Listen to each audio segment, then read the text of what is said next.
Ok, então, atenção, você do sexto ano do ensino fundamental, né? Você que está estudando aí, ou que estudou durante esse bimestre hidrografia, dinâmica da Terra externa, atenção então para essa revisão, uma vez que na prova nós iremos contemplar todas aqueles conteúdos que foram aplicados durante o bimestre. Então, agora especificamente para essa revisão de recuperação, para aqueles especificamente que não conseguiram alcançar a nota ou as notas mínimas para a média, terão agora mais uma oportunidade, através dessa revisão, de tentar, né, recuperar aquilo que não foi alcançado.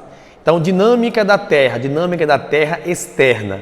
Nós estudamos no bimestre anterior, estudamos a dinâmica interna, vimos as camadas da Terra, vimos ali os aspectos ligados às placas tectônicas. Agora, nesse bimestre, que já se encerrou praticamente, nós falamos sobre dinâmica externa da Terra, aquilo que é de fora, né? Aquilo que a Terra sofre ou que recebe as suas influências externas, relacionado à água, relacionado à luz solar, à ação eólica, né?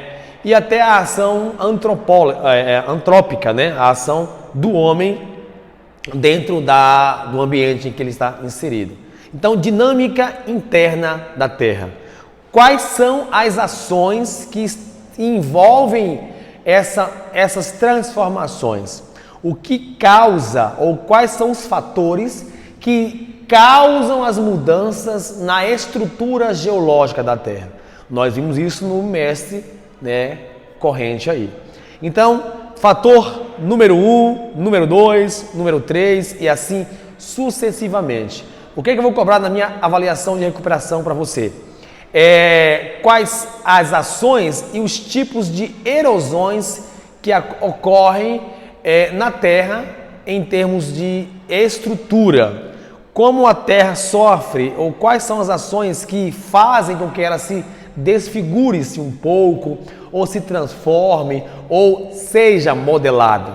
Então eu coloquei aqui ali na lousa, né, apenas alguns pequenos tópicos, né? Dinâmica externa da Terra, e dentro da dinâmica da Terra externa, o que eu quero? Os tipos de erosão que nós vimos. Lembram? Erosão eólica, erosão marinha, erosão glacial, a erosão pluvial, a erosão fluvial, né? E a própria ação do homem. Então, pois bem, a erosão marinha, toda a ação e as forças, né, das águas marinhas nas encostas, né, do nosso litoral, áreas de falésias, né? Então é aquilo que a água vem lapidando ao longo dos anos, as áreas de encosta. Então, quando você ouvir algo relacionado à ação marinha ou à erosão marinha, melhor dizendo, seria a ação da força ou das forças das águas oceânicas ao entorno do litoral, tanto do Brasil, né, quanto em locais onde o litoral é real, né, em caso é presente. Então, a ação marinha ou erosão marinha seria, na verdade, a força ou as forças das águas sobre essas estruturas geológicas, né? Há um pequeno ditado que fala assim, um ditado popular, né? Água mole, pedra dura, tanto bate até que fura. Então, essas arrebentações, né? Essas incessantes ondas sobre o relevo litorâneo, ao longo dos anos e de milhares de anos, vai desgastando, né? Desgastando o relevo litorâneo, no caso, áreas litorais e, enfim, locais que tem proximidade aí com o oceano também sofrem muito com isso. Então, na avaliação, na prova, é só você explicar a erosão marinha, erosão causada pela ação das forças oceânicas, no caso, forças das águas oceânicas, ok? Erosão pluvial, né? Pluvial, aquilo que nós havíamos dito anteriormente, A erosão causada pela ação da intensidade das chuvas, né? A quantidade pluviométrica, né? Ou a quantidade de águas que caem sobre determinado relevo. E existe alguns tipos de relevo, né? O tipo de rochas que se desgastam com mais tempo. Outras resistem um pouco mais.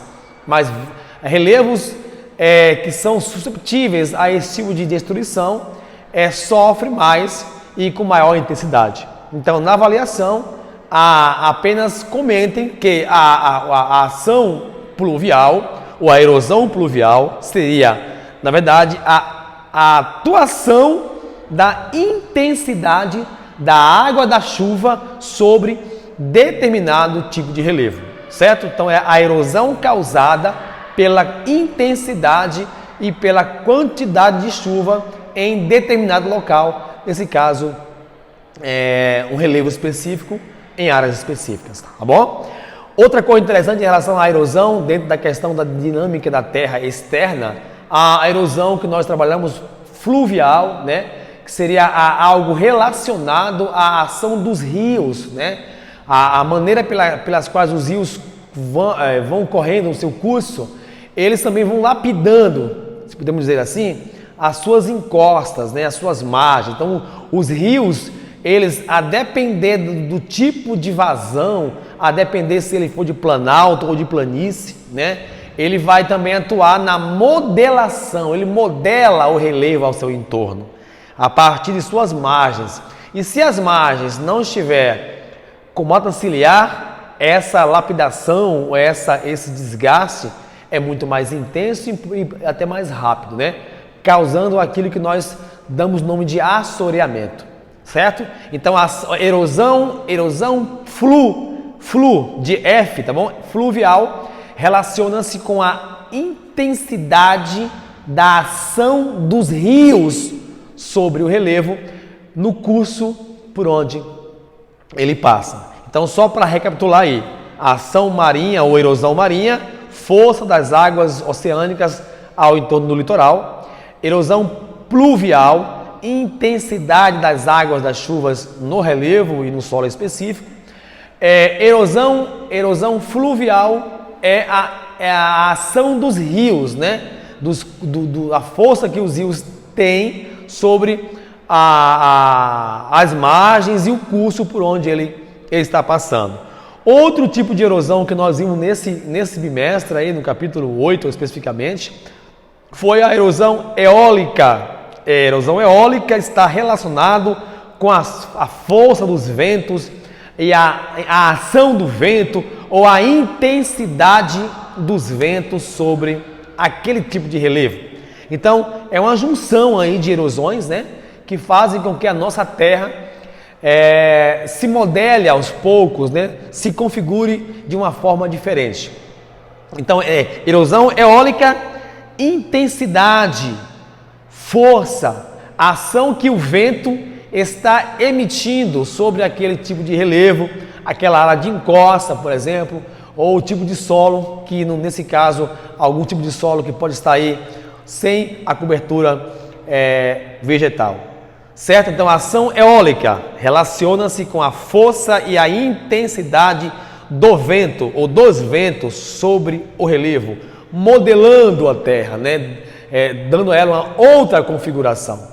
E a erosão glacial, falamos isso também em aulas durante o bimestre. A erosão glacial é uma erosão relacionada com o degelo, né? O degelo ou o derretimento de neve em áreas de encosta, em locais, obviamente, onde esse tipo de erosão é mais propício. Aqui no Brasil, a erosão glacial ela é nula praticamente, né? Não existe no Brasil neve a ponto de atuar no relevo em si, transformando ele, porque nós estamos num país tropical e as áreas do Brasil que são aqui do sul, que são temperadas, não chega a formar camadas de neve para durar aí semanas, meses, não. Isso é coisa raríssima, né? E então isso ocorre em países aí onde a latitude ela é um pouco superior à nossa, tudo bem? Então, mas entenda que a erosão glacial ela ocorre com o derretimento de áreas gélidas ou com o derretimento da neve em locais de maior altitude do relevo, certo? Então, fechando aqui a dinâmica da Terra, que eu vou cobrar na minha avaliação, vou cobrar isso de maneira assertiva ou dissertativa, tá bom? Aí não vou falar porque seria algo... mas estude nesse sentido, estude para explicar esses tipos de erosão. Eu também vou cobrar, dentro desse mesmo contexto, um tipo de intemperismo. Qual é a diferença entre o intemperismo físico e o intemperismo químico? E eu falei nas minhas aulas anteriores que o intemperismo físico, ele não ao ocorrer no relevo, no solo, no tipo de rocha, por exemplo, esse relevo não danifica a propriedade da rocha, né? A rocha ela é quebrada, digamos assim, como exemplo mais claro, né? Ela é trincada, ela é desfigurada, né? Ela é cortada ao meio, digamos assim, mas a sua composição química não é alterada.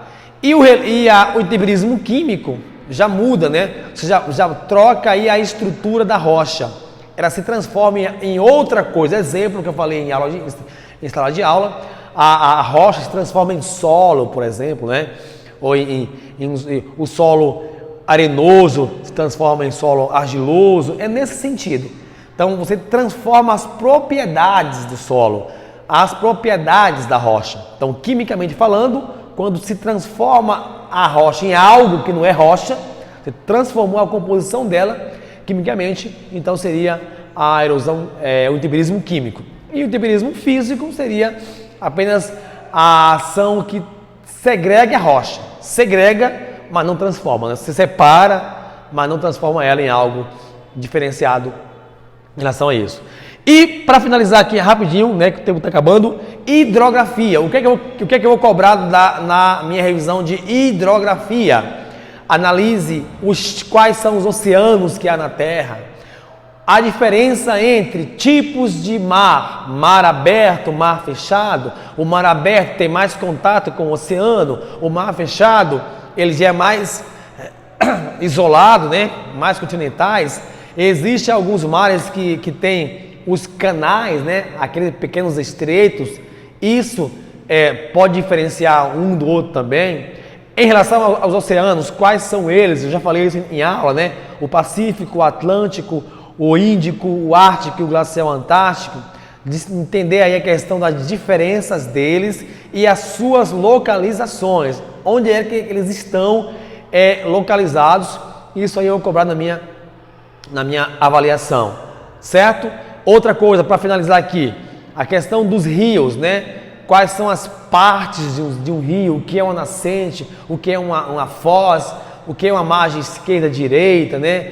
Quais são os tipos de delta que existe, de nascente que há, perdão, de foz que existe, né? Se é em delta, se é uma mista, enfim. Vocês têm que entender que aquilo que nós cobramos durante o bimestre inteiro, ele será acumulado na recuperação. Então, o que você iria estudar para uma prova, tem que estudar para 2 ou 3, uma vez que há um acúmulo aí de conteúdos, tá bom? Então, o nosso tempo ele é reduzido, mas o que deu para falar em relação a esse conteúdo é isso. Analisem dinâmica da Terra, a dinâmica externa, e analise hidrografia. E vai uma dicasinha para encerrar aqui, ó. Utilize a minha prova anterior, estude pelo meu resumo anterior. E aqueles que estão aí nos curtindo, tá bom? Dê aí as suas opiniões, fale também da questão do canal, que nós iremos passar aí melhores itens, né? Melhores condições em termos de passar mais conteúdos para vocês, tá bom?